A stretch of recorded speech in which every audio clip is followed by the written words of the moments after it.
Imagine the clang of a judge's gavel echoing through a hushed courtroom, the eyes of every spectator locked on you, the weight of your future hanging by a thread.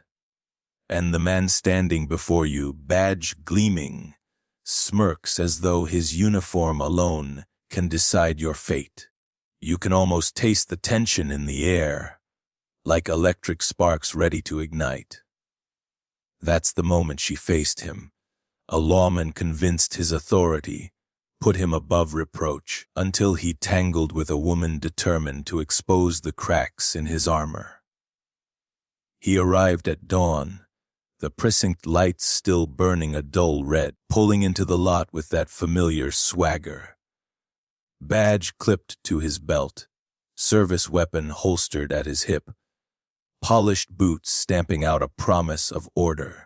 Detective Marcus Hayes had earned a reputation.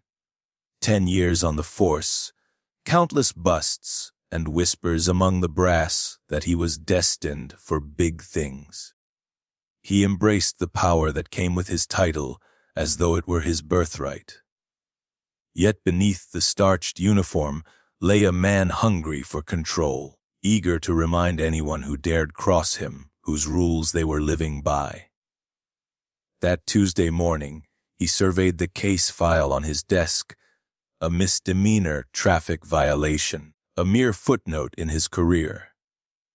The alleged offender was Grace Morales, a small business owner who'd refused a citation at a routine traffic stop.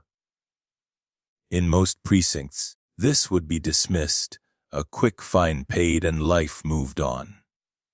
Marcus saw an opportunity to make an example, to remind the entire ward that his badge meant business. He summoned Grace to court, not expecting fireworks, only a swift appearance and a brief notation in the docket. Grace, by contrast, spent her sunrise mornings blending espresso and almond milk for regulars at her café, her evenings poring over ledgers and invoices. She prided herself on integrity, kindness, and standing up for what was right, qualities that didn't always mesh with a world determined to simplify people into offenses and statistics. When the summons came, she assumed it was a mistake. But then she met Marcus in person, lean frame, square jaw, eyes that pinned her like a butterfly beneath glass, cold with the assurance that he could crush her with a few words. In the sterile confines of the holding room, she watched him lean into the sheriff's desk, voice low but firm as he laid out the charge. Failure to yield, he said. He spoke as though issuing a final sentence. But Grace found her voice. Politeness, she knew, couldn't scale a fortress built on a lifetime of privilege and authority. Still she tried. She explained she'd seen an emergency vehicle, given way, that her loyalty was to safety, not to a random assignment of blame. Marcus pressed on, baton of accusation raised high. That was the spark. Outside, witnesses milled about. Passengers, passers-by, cameras on every phone lens capturing it all. Marcus waved them off. Control was non-negotiable. He escorted Grace into his own realm, the courtroom, confident that his law would shield him. While prosecutors and clerks fell into a familiar rhythm, he prepared to deliver a conviction. His eyes never left hers, projecting the unspoken "you have no chance." Grace stepped into the courtroom hallway, the echo of her heels mingling with hushed conversations. She felt exposed. This was her first real brush with the justice system, and now it had become war. She glanced at the heavy oak doors, then at the file in her trembling hands. A scatter of scribbled notes, sketches of that intersection's signage, witness names and contact numbers. She had spent the night before pulling together every shred of evidence she could find: Dashcam footage from her car, message logs with the taxi driver who'd witnessed the stop, even a statement from a neighbor who'd seen the entire exchange. When the bailiff called her name, Marcus was already at the stand, leaning casually against the railing as though he were presiding, not presenting. He wore the uniform of a man certain of his outcome. The judge nodded once, soft as velvet, signaling him to begin. Marcus cleared his throat, and Grace braced herself for his opening salvo, a rigid recount of her alleged infraction, delivered with that clipped authority only years on the force can sharpen. But as he described the event, textbook, rehearsed, Grace's attorney, a sharp-eyed public defender named Lena Ortiz, rose to object. She set her jaw and asked permission to introduce the Dashcam recording. Ironically, it was the first time in years Marcus would see his own perspective undone by an unbiased lens. The judge granted it, and the grainy video flickered across the courtroom monitor, a clear view of Grace slowing, signaling, giving right of way. The emergency vehicle's lights were off until he flicked them on as he approached. Farther down the corridor, yet his report claimed they were active the moment he needed them to be. Suddenly the courtroom shifted.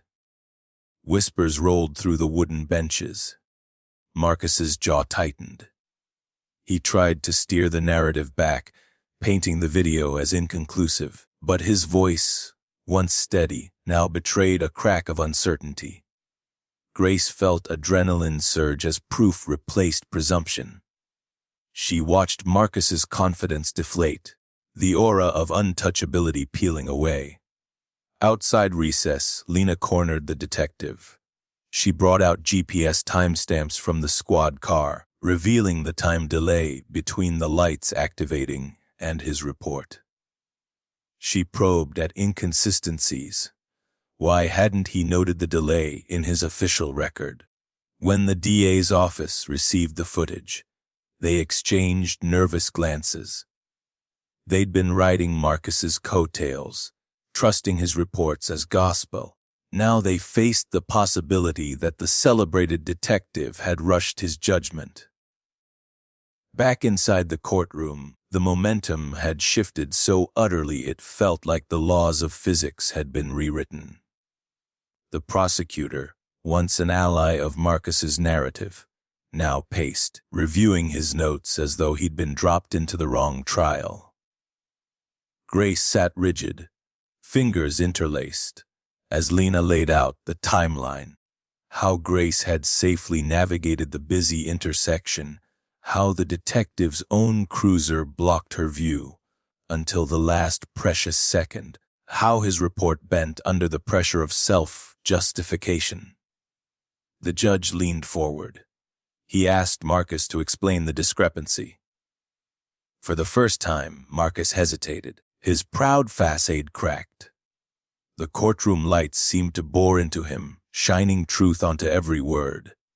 His explanation came slowly, a tangle of excuses. I must have misremembered.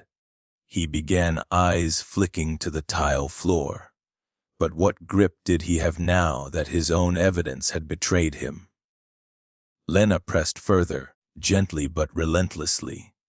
She invited one of the witness taxi drivers to the stand, then the neighbor, then the dispatcher who'd logged the emergency's 911 call. A call that couldn't corroborate Marcus's claim that he'd been responding at the time. Each testimony unraveled another thread in his story. The battering ram of facts crushed the detective's version until only a faint whisper of doubt remained. In that moment, hush fell. Marcus's superiors, sitting stoically behind him, exchanged glances. They'd built careers on believing him, betting promotions on his victories. Now they didn't know if they'd been fooled or if they'd turned a blind eye. The judge tapped his gavel lightly, calling for closing statements. Marcus rose, face ashen, ready to speak. But the words caught in his throat. What defense remained when the evidence had locked him out of his own narrative? Grace watched in disbelief as the man who once seemed invincible sat down, defeated. Lena stood and delivered a closing that felt more sermon than argument.